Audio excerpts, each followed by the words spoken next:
Life-threatening allergic reaction, or anaphylaxis, is a serious health and safety issue with a potential impact on the American workplace.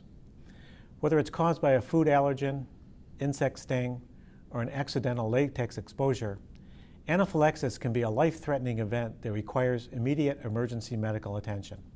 Hello, I'm Barry Eisenberg, Executive Director of the American College of Occupational and Environmental Medicine, and welcome to our program. Over the next half hour, we're going to take a close look at anaphylaxis in the workplace, including what employers can do to raise overall awareness, help at-risk employees avoid accidental allergen exposure, and incorporate anaphylaxis response into existing company safety plans. I'll be joined by three experts that will share their unique perspectives and provide some important information that you can apply in your organization today.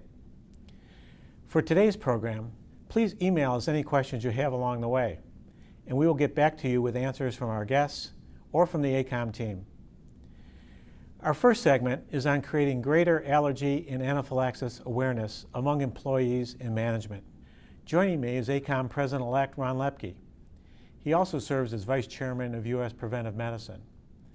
Ron has a vast amount of experience in developing programs for employees designed to create a better understanding of anaphylaxis, and I can't think of a better source of information on the topic of raising overall awareness.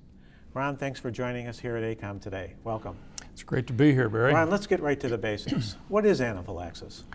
Anaphylaxis is a severe life-threatening allergic reaction to a chemical that has become an allergen to a person. For instance, after being exposed to a substance such as bee sting venom, a person's immune system becomes sensitized to it. And then on later exposure to that allergen, an allergic reaction may occur. The reaction happens quickly, it's severe, and it involves the whole body.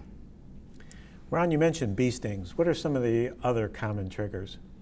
Well, anaphylaxis can occur in response to any allergen. Sometimes there's no known cause, but some common allergens include food allergies, such as nuts and shellfish, drug allergies like penicillin and sulfa drugs, and insect bites and stings.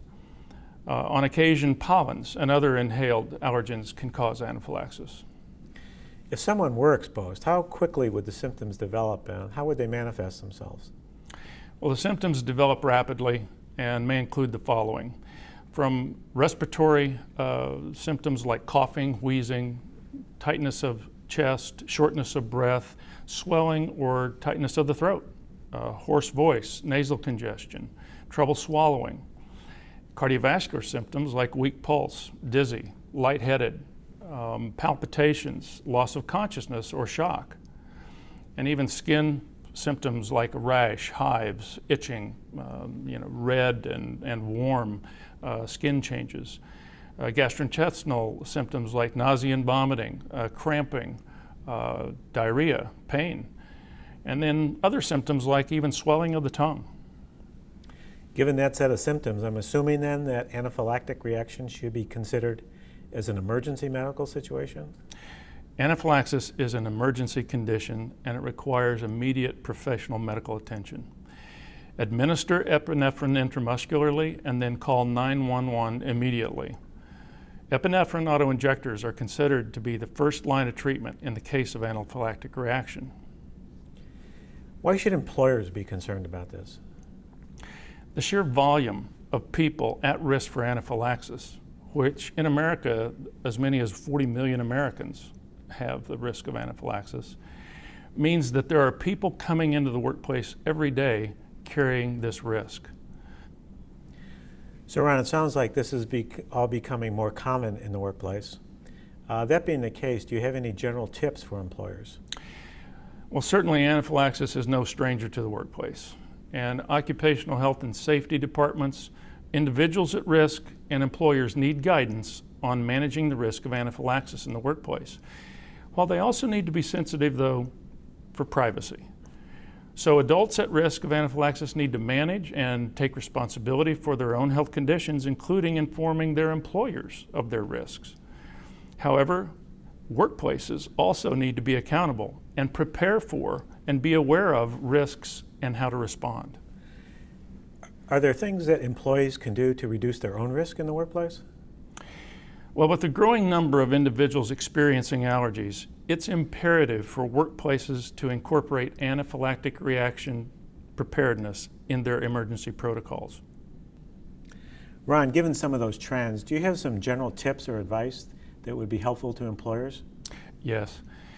Employers need to incorporate an anaphylaxis response plan in the company's emergency procedures and then train emergency response personnel in first aid. They also need to provide some general information about severe allergies in work memos, newsletters, and other communications for employees and their family members. And also placing a response plan for anaphylaxis on the staff bulletin board is a good idea. Ron, thinking about this from the employee perspective, are there some things that they can do to reduce their own risk? Yes, first and foremost, they ought to tell their managers and their colleagues about their allergies, and also where to find their epinephrine auto-injectors. Also, they're advised to teach colleagues how to recognize the symptoms of anaphylaxis and how to use the auto-injector properly. They should also work with colleagues to find ways to minimize the risk of accidental exposure to those triggers, like food allergies. So if you're an employee and you know you're at risk, what kinds of things should you be encouraged to do? Well, provide managers with an anaphylaxis emergency response plan that can be kept in the personnel file. And secondly, employees at risk should also keep a copy of that plan with them, either in their auto-injector carrier, their purse, or their wallet. Ron, thanks again for being here with us today. I think we all agree that this is an important workplace health and safety issue that requires close and careful attention. Coming up, we'll be joined by Dr. Ed Bernanke from Johns Hopkins University. Ed will talk about their approach to reducing the risk of anaphylaxis and share how Hopkins has made real progress. So stay with us. We'll be back in a moment.